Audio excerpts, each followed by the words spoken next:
Woke evangelical tactics. Anyone paying close attention to how social justice activists convince evangelical Christians to adopt their principles notices four general tactics. Tactic 1. Associate egalitarianism and activism with the gospel. Tactic 2. Attach quality of life issues to the pro-life movement. Tactic 3. Assume conservative views conflict with public witness. And Tactic 4. Attribute worldly motives to conservative causes. In some ways, influential evangelicals, out of step with the people they claim to serve, picked up where the new atheists of more than a decade ago left off. They present Christianity in general, and the church in particular, as responsible or complicit in past and present bigotries. Western colonialism, American slavery, barriers for women, the Holocaust, opposition to immigration, an unbridled free market, racial segregation, and the persecution of LGBTQ+ people are all placed on the doorsteps of the church. Only, instead of coming to the new atheist conclusion that Christianity is evil, evangelical elites blame these social maladies on an inauthentic version of Christianity they separate themselves from. This strategy has proven effective in convincing Christians to feel ashamed of their own history.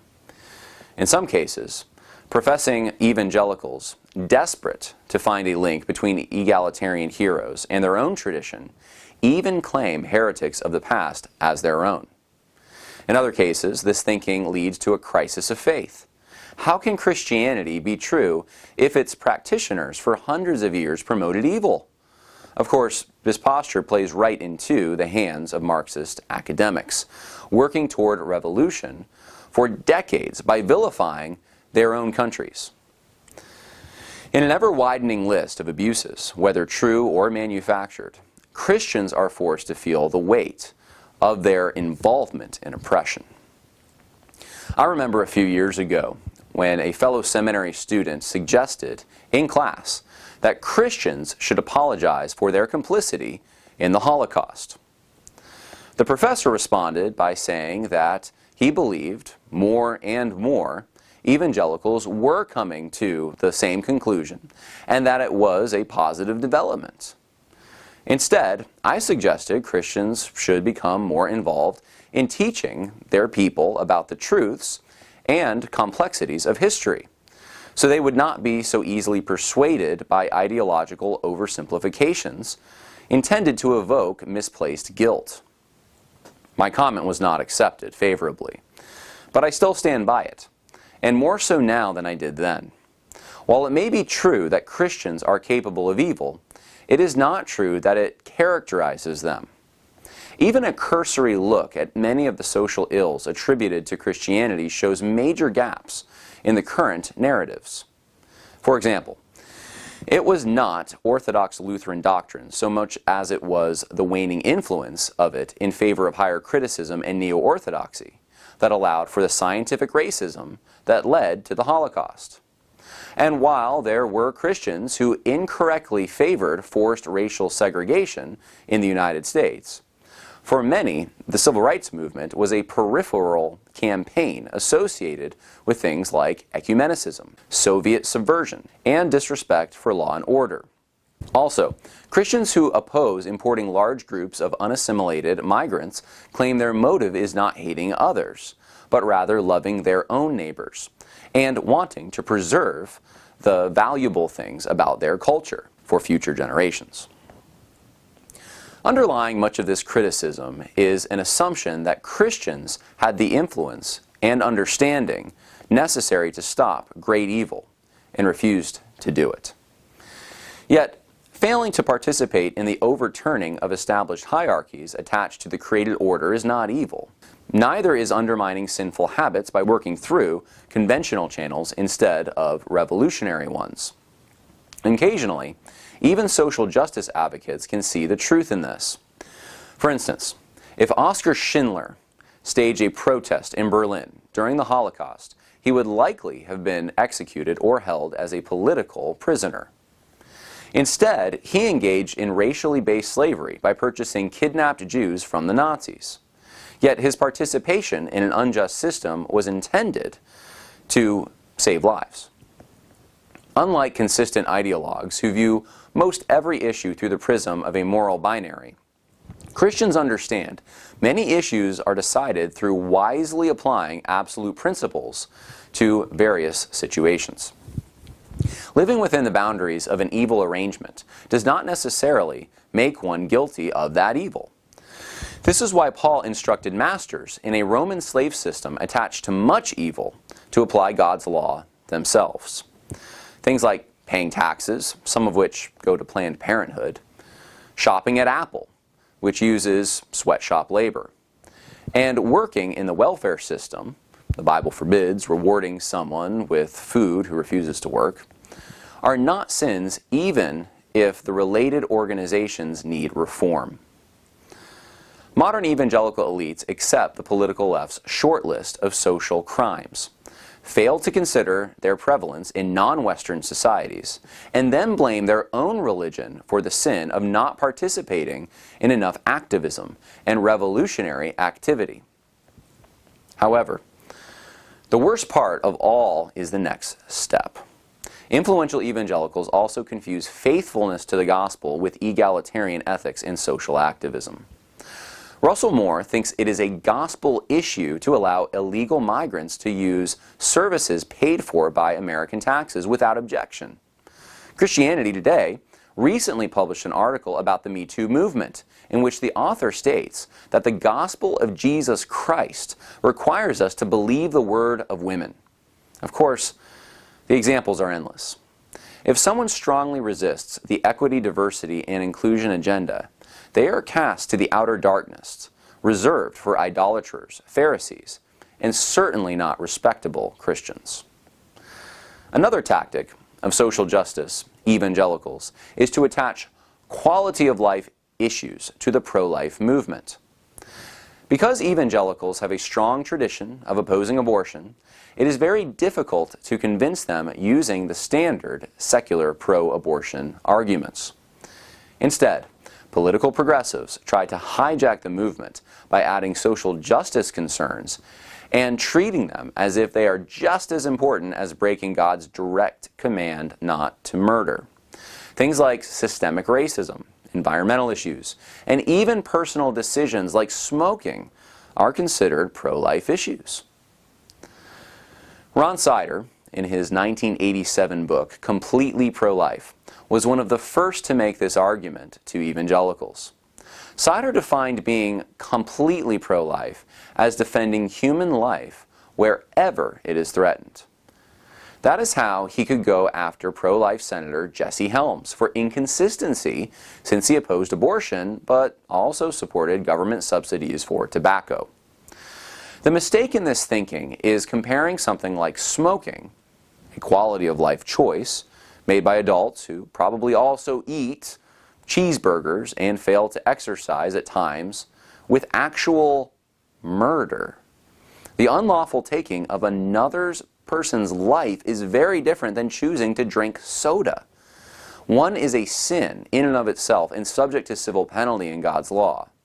The other could potentially be negligent, but it is an issue of personal jurisdiction and does not usually accompany an intent to immediately end one's life. Over the last few years, things like police brutality and following government guidelines concerning the COVID outbreak are being attached to the pro-life cause. The Gospel Coalition published an article about NFL player Benjamin Watson's pro-life work, which included the problem of police brutality against black people. Popular evangelical author Karen Swallow Prior believes pro-life Christians brought the culture of death they warned others about because they failed to follow COVID health protocols. This new interpretation of a womb-to-tomb pro-life position is changing the movement from within, allegedly contributing to increased numbers of COVID cases by attending a church service. Not wearing a mask or declining a vaccine are not the same as actively and intentionally murdering someone with the permission of the government. Likewise, police brutality does not enjoy the sanction of law, whereas abortion does. Given the size of the United States and the corruption existing in the heart of mankind, It should come as no surprise that some police departments cover up incidents in which officers murder innocent people. This is very different, though, than a hypothetical Supreme Court case granting departments this ability with impunity. The concern many conservative Christians have about the holistic pro-life approach is that instead of strengthening opposition to legalized abortion, it deludes opposition. That is how evangelical leaders like Richard Mao and Joel Hunter were able to support pro-life evangelicals for Biden. Things like racism, poverty, healthcare, smoking, climate change, minimum wage, and affordable access to childcare were all life issues considered in the balance, more important than Donald Trump's anti-abortion policies. Such thinking seems like it comes from a severely broken sense of proportion. But for many young pro-life evangelicals, it is starting to work. Another tactic used to neutralize politically conservative viewpoints within evangelicalism is to portray them as in conflict with a Christian commitment to be a public witness.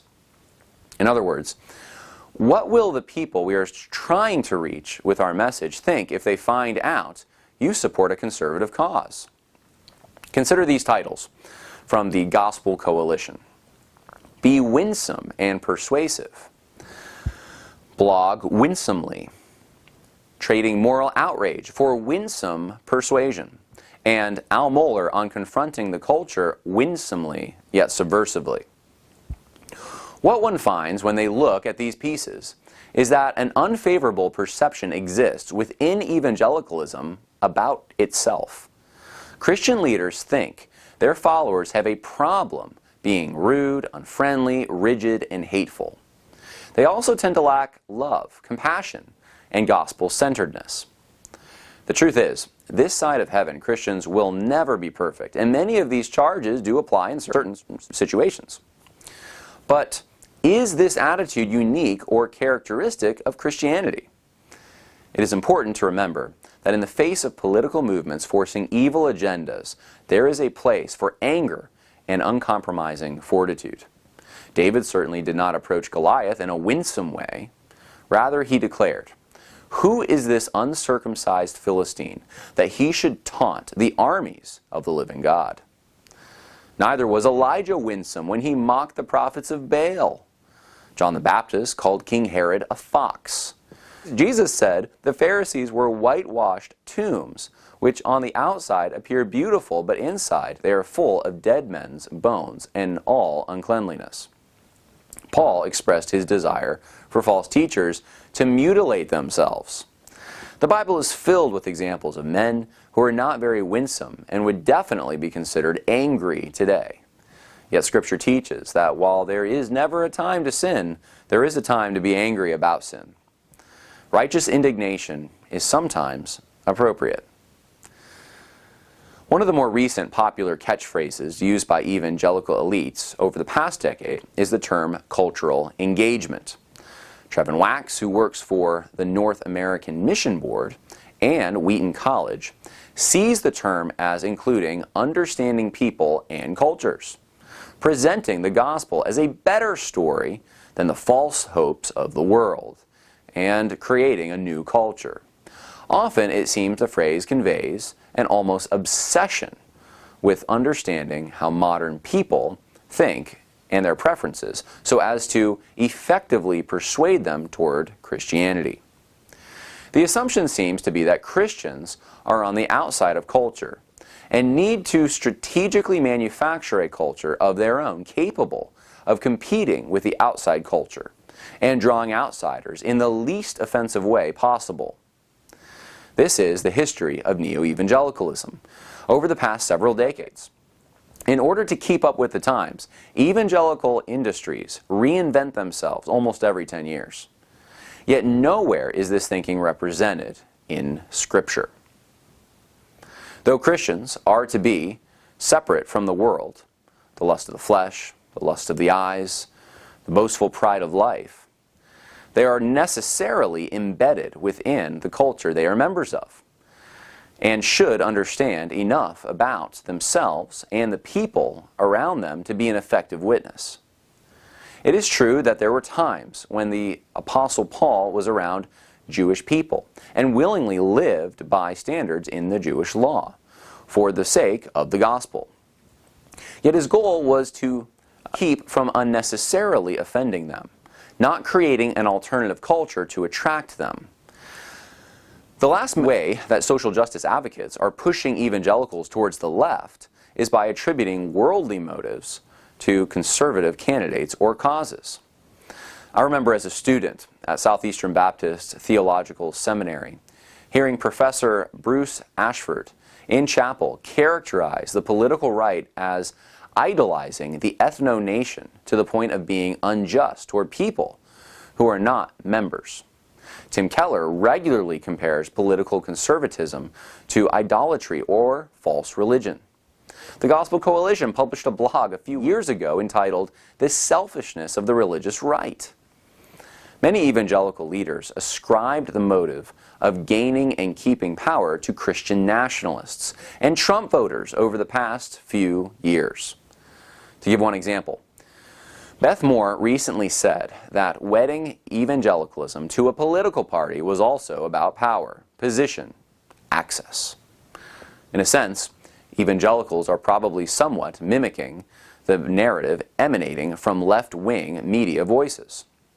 MSNBC host Joe Scarborough said that fear of Trump and lust for power have made cowards of GOP politicians and evangelical leaders. CNN recently published an article claiming that evangelicals traded their radicalism for social acceptance and political power. Of course, power in itself is not necessarily a bad thing. In fact, God delegates power to the government for a reason. The government's job, according to Romans 13, is to be a minister of God to you for good. Then it makes sense that Christians who know what God says is good would want to gain and use political power as salt and light. Compared to the history of the world, Christians in the United States have a unique opportunity to express their convictions through voting. The way in which political power is gained and used can be evil, but power in itself is ordained by God. There is no doubt that there are evil people after personal power on the political right, but treating this fact as if it characterizes all political conservatives is inconsistent. Evangelical elites do not say all members of the political left support progressive candidates because they want perversion, stealing, and murder. Yet the Bible describes many of their fundamental objectives this way. Perhaps if today's evangelical elites said such things, they would not be winsome. The overall effect of associating egalitarianism and activism with the gospel, attaching quality of life issues to the pro-life movement, assuming conservative views conflict with public witness, and attributing worldly motives to conservative causes has been to move evangelicals toward the left politically. If evangelicals are not careful, their new, inconsistent ethical views will bleed into their core theology over time. They will no longer be evangelicals. Some, including this author, already thinks this is taking place, except for one thing. Many of the people in the pews are still resistant to these changes. While those running evangelical organizations may be going in a bad direction, the gap between them and those they are supposed to serve is fairly wide. It is up to small-town pastors and faithful laymen and laywomen to uphold biblical thinking and reject the social justice movement while there is still time. This has been a section from Christianity and Social Justice, Religions in Conflict. You can go to christianityandsocialjustice.com for more information. There's an Amazon link there if you'd like to purchase the book on Amazon. You can get a Kindle version of it, or you can order the book directly from myself, and I'll send you an autographed author's copy. But this is the kind of thing that you can look forward to more of if you get the book. So, wanted to give you the tactics of progressive evangelicals, social justice evangelicals. I hope that was helpful. More coming later this week. God bless.